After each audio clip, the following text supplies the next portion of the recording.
Here's another one. Dan Mullen getting moved out. Man, I called this one. Called this one a couple of weeks ago, man. I said, Dan Mullen thinks he can just throw on a pair of Jordans, make a TikTok video, and he's going to get all the, best recruits in to come to Florida. Wrong. Found out Dan Mullen, and he's out of a job right now. The Florida Gators decide to move on from Dan Mullen. I believe it was the right decision. Exactly. We talked about this last week, how, the big three Florida schools aren't recruiting well. All the Florida kids are going to Alabama. We just mentioned Mac Jones, who's from Jacksonville. I mean, he should have been a Florida Gator. That shouldn't have been hard. He had two guys ahead of him at Alabama, but he still went there. I know he would have been, maybe competing with Kyle Trask. Jones is better than Kyle Trask, though. He probably would have won the job. But some college football insiders were saying, they were pretty good last year, but you had Kyle Pitts, who's this generational, tight end talent who we're seeing in the NFL now, who's been unreal. And Kyle Trask, who was a second-round quarterback. Kadarius Toney, who was a first-round pick in the NFL. You had all this talent. You should have been that good. And now this year, you just don't have that talent. And I don't think there's that much talent coming in the pipeline next year for Florida. So it's really all about recruiting with all these programs. And Florida and Mullen hasn't done it in Florida. And it's a tough place to be because of their success with Urban Meyer, a decade ago. And, they expect, because they're in Florida and that's where high school football lives and breathes, they expect to have a really good team. And that's what we're talking about with these Florida teams. They have such high expectations that, going under 500 isn't going to cut it.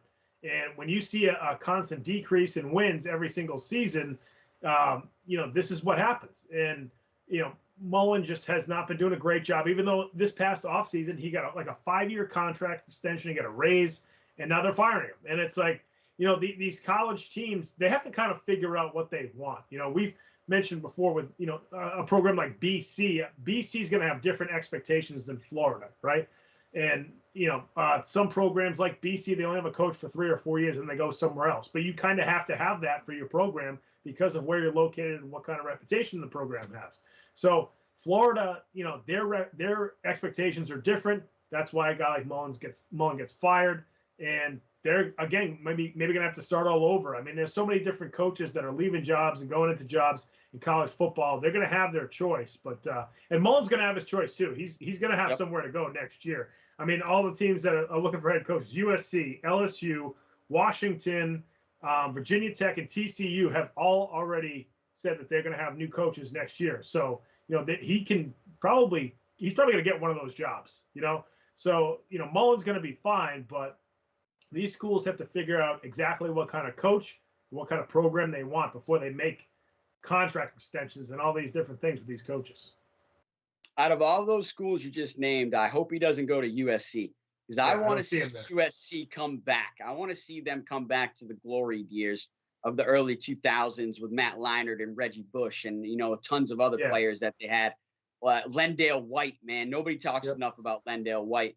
So I'll tell you what, I hope USC does not hire Dan Mullen, but I think you're correct. I think he is a talented enough of a coach. Yeah. He's going to be right back in the head coaching position at a different school coming up next season. So I think he's lining that up right now as we speak, but I just hope it isn't USC. But I do think it was the right time for the Florida Gators to move on from Dan Mullen because they have to win. And I would even argue that team with Kyle Pitts, Toney, and Trask underperformed. Honestly, I think they even should have won more games. And so when people think about that and they're like, yeah, you're probably right, coach. They probably did underperform for the talent that was on that team. And then this year, they've just really underperformed without that talent. So it just really shows the hole in coaching. And I'm not saying that coaches are everything. I've obviously routinely said on this show, as a coach, you can make all the X's and O's, but you need the Joes to pull it off. But some of the good coaches and some of the best, like a Nick Saban, like even a Chip Kelly over there at UCLA, will make adjustments for the players they have and adjust their system to match the players they have so they can still be competitive in the long run. I don't think Dan Mullen has done that here in Florida, and so that's why he's really out of a job. We said last week that I believe that Florida should fire their coach, Florida State should fire their coach. And I think Miami still has a good coaching staff there. I think they should maybe stick with their staff for another couple years, but they have got to recruit better. All these schools have got to recruit better.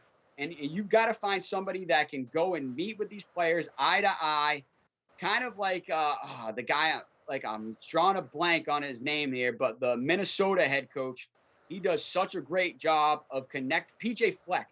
PJ Fleck connecting with his players. You've got to find a guy like PJ Fleck. I'm pretty sure PJ Fleck just got signed again to like a 7 or 10-year deal at Minnesota because they realize how great of a coach they have there. Or a guy like a James Franklin, who just was locked up most recently for 10 years at Penn State. You've got to get a guy in there at Florida or Florida State, like one of those two guys that can really connect with the players, really good at recruiting, and is going to push the program forward for multiple years. Yeah, I wonder if a guy like Billy O'Brien, who's the OC at Alabama right now, could be in line for one of those jobs too. He did a great job at Penn State after that whole scandal, and I think it wasn't great towards the end in Houston, but I think he gets a little bit of a bad rap because he was successful early on with the Houston Texans. So he could be in line for one of those college jobs as well in the off season. It wouldn't shock me too much. But folks, that's going to do it for topic number 8. Moving on to topic number 9, we're going to